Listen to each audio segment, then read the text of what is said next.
आने जाने reflection through rectangular glass slab. ठीक, पहली चीज यहाँ क्या लिखी हुई है रेक्टेंगुलर। सबको पता है रेक्टेंगुलर मतलब एरिया बाउंडेड बाय 4 चार लाइन सेगमेंट से जो एरिया बाउंडेड होता है वो कैसा होता है रेक्टेंगल होता है। ग्लास इट मींस ये जो हमारा रेक्टेंगल है इसका मीडियम कैसा है ग्लास। इसका मीडियम कैसा है ग्लास। ठीक, अच्छा अगर मीडियम ग्लास है तो खुद सोचो एक मीडियम बाउंड्री यहाँ बन रही है कि नहीं बन रही।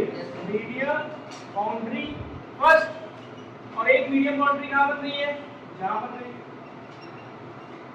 बोलो।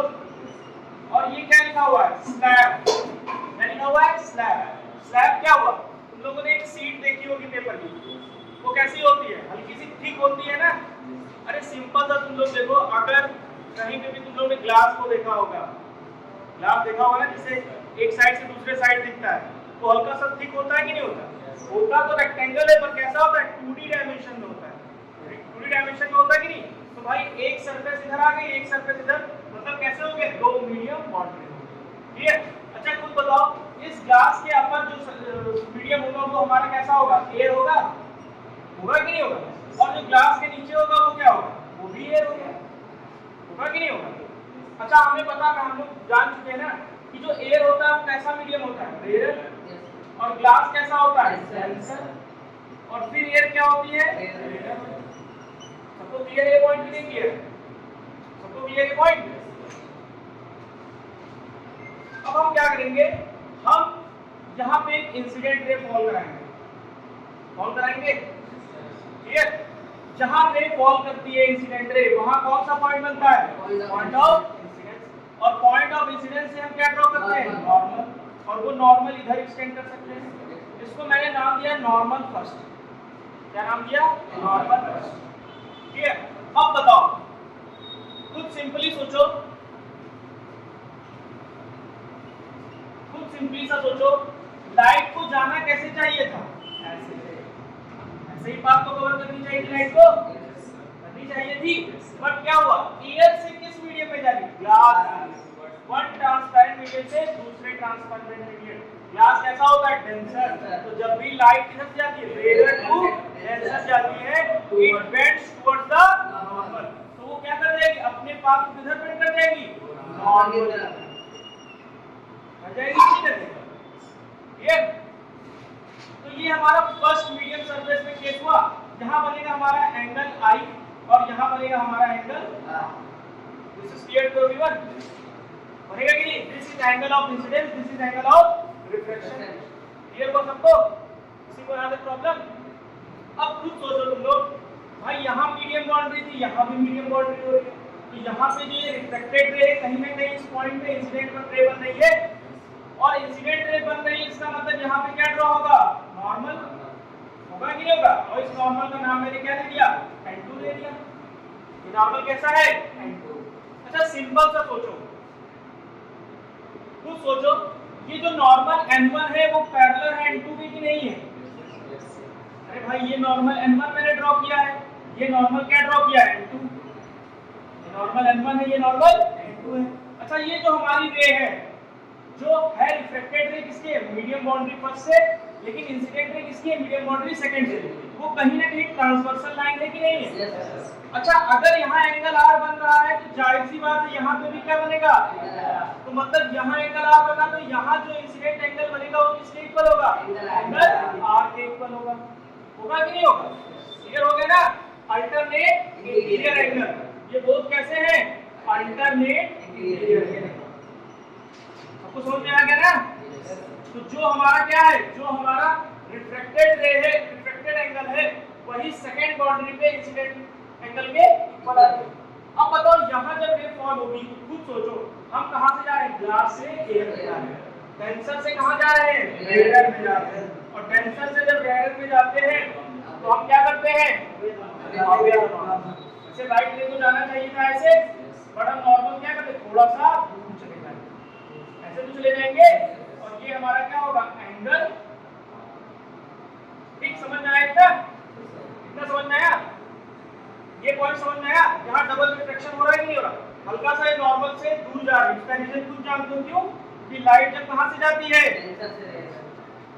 ये अच्छा तुम लोगों ने पढ़ा होगा या कभी भी देखा होगा, ज्योग्राफी पढ़ी होगी तो उसमें रीजन्स आप लोगों ने पढ़े होंगे। जब क्या होता है माउंटेन से रिवर्स फ्लो करती हैं तो आप लोगों ने 4 रीजन पढ़े होंगे कि नहीं पढ़े होंगे? एक भांगर रीजन, भांगर पढ़े होंगे, खादर पढ़े होंगे, तराई पढ़े होंगे, और तराई में 2 रीजन थे कि नहीं थे? पढ़े थे कि नहीं पढ़े? अच्छा तुम लोगों को पता है कि भांगर रीजन जब आता था तो वहां बड़े बड़े पत्थर होते थे कि नहीं होते थे? और जब बड़े बड़े पत्थर होते थे तो इसमें रिवर्स क्या हो जाती थी? हाइट हो जाती थी। सर वो भाबर रीजन था, सॉरी वो रीजन कैसा था? भाबर था। वहां क्या होता था? भाबर रीजन में क्या होता था? हमारी जो रिवर्स थी वो क्या हो जाती थी? हाइट हो जाती थी। ऐसे ही हमारी जो रेस है क्या है, इस ग्लास में हाइट है कि नहीं है? मैं ग्लास के अंदर देख पा रहे हो रे को? ग्लास कहीं ना कहीं हाइट है। फिर उसके बाद जब दूसरा रीजन आता था तो क्या होती थी? उस पे रिवर्स क्या होने लगती थी? दिखने लगती थी। तो हम यहाँ क्या कहते थे? री इमर्जेंस ऑफ रिवर्स कहते थे कि नहीं करते थे? ये तो पॉइंट कहते थे वहां पे। तो कहीं ना कहीं ये रे जो पहली रे यहाँ से रिफ्लेक्ट करके आई, ये कहीं ना कहीं इस ग्लास से बाहर निकल गई। कहाँ निकली? ग्लास से बाहर। तो जब बाहर निकली तो हमें दिखने लगी। इसका मतलब ये रिफ्रैक्टेड तो है बट इसका एक स्पेसिफिक नाम दिया गया, उसे हम लोग कहते हैं इमर्जेंट। क्या कहते हैं? तो एग्जाम में अगर इमर्जेंट रे की डेफिनेशन आ जाए तो सिंपली समझ सकते हो ना कि जब ग्लास स्लैब से कोई लाइट 2 बार रिफ्रैक्शन करके बाहर निकलती है तो the outcoming light from the glass slab is known as the emergent ray. Emergent ray. अब खुद बताओ, यहाँ एंगल बन रहा है, इसको एंगल ई कहते हैं और इसे क्या कहते हैं? Angle of emergence. क्या कहते हैं इसे? Angle of emergence. आया समझ में सबको? इतना पॉइंट समझ में आया? किसी को यहाँ पे दिक्कत? किसी को दिक्कत तो है नहीं? ये सबको? तो ये एंगल ऑफ इमर्जेंस की अगर डेफिनेशन तुमसे कोई पूछ लिया तो भाई एंगल ऑफ इंसिडेंट की डेफिनेशन क्या होता है? The angle between incident ray and the normal is known as angle of incidence.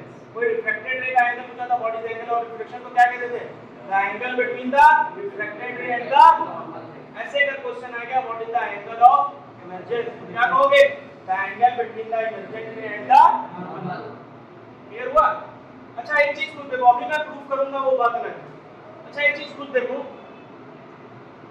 ये जो लाइन है हमारी, ये कहीं ना कहीं हमारी वही इनिशियल वाली इंसिडेंट रे थी कि नहीं थी? थी कि नहीं थी? और ये हमारी क्या हुई? रिफ्लेक्ट करके वापस इमर्जेंट रही। अच्छा देखो ये रे और ये रे दोनों में पैरेलल नहीं है। तो पॉइंट यहाँ समझिए, क्वेश्चन हमेशा पूछा जाता है जब भी कोई रे लाइट रे एक रेक्टेंगुलर ग्लास स्लैब से पास करके निकलती है तो जो इमर्जेंट रे निकलती है वो इमर्जेंट रे हमेशा किसके पैरेलल होती है? इनिशियल इंसिडेंट रे की। और अगर ये दोनों पैरेलल है तो इनके बीच में क्या हो सकता है? एक परपेंडिकुलर डिस्टेंस हो सकती है। भाई इन दोनों में क्या है? एक परपेंडिकुलर डिस्टेंस है कि नहीं है?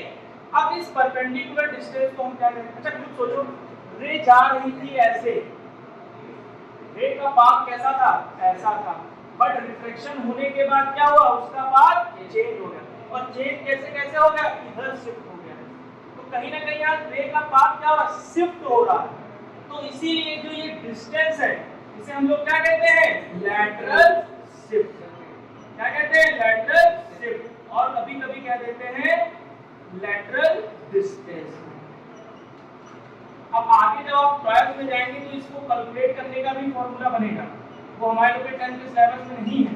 तो लैटरल डिस्प्लेसमेंट अगर पूछे तो व्हाट इज लैटरल डिस्प्लेसमेंट, तो क्या कहोगे? The distance between the initial incident ray and the emergent ray. कौन सा distance? Perpendicular distance is known as the lateral shift और लैटरल डिस्प्लेसमेंट। सबको क्लियर हुआ? अब तुमको एक चीज मैं बताता हूं, जब तुम लोग एक ग्लास लो, ठीक, और ग्लास में क्या करो? पानी फिल कर दो, ठीक, और जब ग्लास में तुम पानी फिल कर दोगे और उसमें एक पेन डिप करो तो पेन क्या होती है? हल्की सी बेंड हो जाती है। हल्की सी बेंड होती है कि नहीं? तो हमें कैसे दिखती है? हल्की सी बेंड क्यों दिखती है? कि भाई ये था हमारा ग्लास, मैंने पेंसिल ऐसे डाली, जब पेंसिल इधर गई तो वो किधर हो गई? नॉर्मल की तरफ हल्की सी क्या हो गई, बेंड हो गई। अच्छा सर वहां रिफ्लेक्शन हुआ। अच्छा ग्लास होता है जिससे हम बाहर देख रहे हैं, जैसे अभी तेजस बाहर जाके खड़े हो जाएं तो अगर मैं यहाँ से तेजस को देखूं तो तेजस मुझे सीधा ही तो दिखते हैं कि टेढ़े दिखते हैं, लेकिन यहाँ रिफ्लेक्शन क्या कहता है, अगर रिफ्लेक्शन होगा तो आदमी कैसा होगा, हल्की सी रे या तो नॉर्मल के दूर भाग जाएगी या तो नॉर्मल के करीब भाग जाएगी। बट पॉइंट क्या है, यहाँ रिफ्लेक्शन क्या हो रहा है, 2 बार हो रहा है। क्या हो रहा है, 2 बार हो रहा है। और अभी मैं प्रूव करूंगा कि ये जो हमारा एंगल ऑफ इंसिडेंस है वो एंगल ऑफ इमर्जेंस में क्या आएगा, बराबर आएगा। अब यहाँ वो पेन शिफ्ट क्यों हो रही थी, क्योंकि ये एंगल बदल रहा है। अगर ये एंगल ना बदलता तो वो पेंसिल सीधी दिखती, बट हल्का सा एंगल कम हुआ इसकी वजह से पेंसिल क्या हो गई, शिफ्ट हो गई। लेकिन जितना इधर शिफ्ट हो रहा है उतना ही इधर दूर भाग रहा है। तो जब हम ग्लास से देखते हैं किसी आदमी को बाहर तो 2 बार रिफ्लेक्शन होता है। अरे भाई यही ग्लास स्लैब भी तो यूज करते हैं, 2 बार रिफ्लेक्शन होता है, इसकी वजह से आदमी हमको बेंड नहीं दिखता है। क्यों, कि एंगल ऑफ इंसिडेंस किसके बराबर आ जाता है, एंगल ऑफ इमर्जेंस। अब हम इसे प्रूव करते हैं कि angle of incidence angle of emergence के बराबर क्यों है। नॉर्मली तो हमने ये सोच ही लिया कि भाई जितना इधर शिफ्ट किया उतना उधर शिफ्ट करेंगे, लेकिन अब हम इसे प्रूव करते हैं। क्या करते हैं, प्रूव करते हैं। तो सिंपल सा एक चीज बताओ भाई, ये क्या, इसका एब्सोल्यूट रिफ्रैक्टिव इंडेक्स क्या होगा, ये एयर है, इसका रिफ्रैक्टिव इंडेक्स क्या होगा, 1 Na से डिनोट करेंगे। भाई ये ग्लास है तो इसका Ng होगा, और ये हमको पता ही नहीं क्या होगा पता। भाई यहाँ एयर है तो एयर का मैंने रिफ्रैक्टिव इंडेक्स आप लोग को बता दिया, होता क्या है 1। अच्छा भाई इस ग्लास का तो हमें पता नहीं, तो किसी भी चीज का रिफ्रैक्टिव इंडेक्स निकालना हो तो सिंपल सा फार्मूला क्या था, c upon speed of light in that medium. बोलो। अच्छा पहली मीडियम बाउंड्री पे फर्स्ट मीडियम बाउंड्री, यहाँ पे फर्स्ट मीडियम बाउंड्री हम लगाते हैं स्नेल्स लॉ। क्या लगाते हैं, बाई स्नेल्स लॉ। तो स्नेल्स लॉ ने क्या बताया कि जो हमारा साइन एंगल आई होता है और अपॉन साइन एंगल आर होता है, तो हमारा क्या होता है, refractive index of the second medium with respect to first. यही तो कहता है। यहाँ हमारा सेकंड मीडियम क्या है, ग्लास है, फर्स्ट मीडियम क्या है, एयर है कि नहीं, क्लियर हो गया सबको। यहाँ क्या होगा, हमारा जो sine angle I upon sine angle R हो जाएगा वो हमारा बराबर हो जाएगा एनजीए को क्या लिखेंगे, एनजी अपॉन एन। और हमें पता है एनए क्या होता है, 1 होता है, तो एनजी हमारा क्या देगा, साइन आई अपॉन साइन। ये हो गया हमारा फर्स्ट इक्वेशन। एनजी हमारा एनए क्या होता है, एनए हमने प्रूव किया था, एनए हमेशा क्या आता है 1। This is clear to everyone. एनए हमेशा क्या आता है 1 आता है। ये मैंने फर्स्ट मीडियम बाउंड्री की बात की। अब मैं बात करता हूं सेकंड मीडियम बाउंड्री। क्या बात करता हूं, सेकंड मीडियम। क्लियर सबको हुआ, हम किसकी बात कर रहे हैं, सेकंड मीडियम बाउंड्री। तो सेकंड मीडियम बाउंड्री यही हुई, ठीक हुई कि नहीं हुई। तो यहाँ पे हम लोग लगाएंगे क्या, स्नेल्स लॉ। क्या लगाएंगे, तो इन्होंने यहाँ क्या कहा, साइन एंगल आई, यहाँ साइन एंगल आई बराबर किसके, आर के तो है, तो यहाँ क्या लिखेंगे, साइन एंगल आर। कि भाई आई बराबर आर आ गया, अभी मैंने प्रूव किया ना, vertically opposite alternate vertically sorry alternate interior angle. और साइन आर की जगह क्या लिखेंगे, साइन साइन लिखेंगे कि नहीं लिखेंगे। और पता क्या है, refractive index of second medium with respect to first. Second medium क्या है हमारा, एयर है। सेकंड मीडियम क्या है, एयर है। फर्स्ट मीडियम क्या है, ग्लास है कि नहीं है।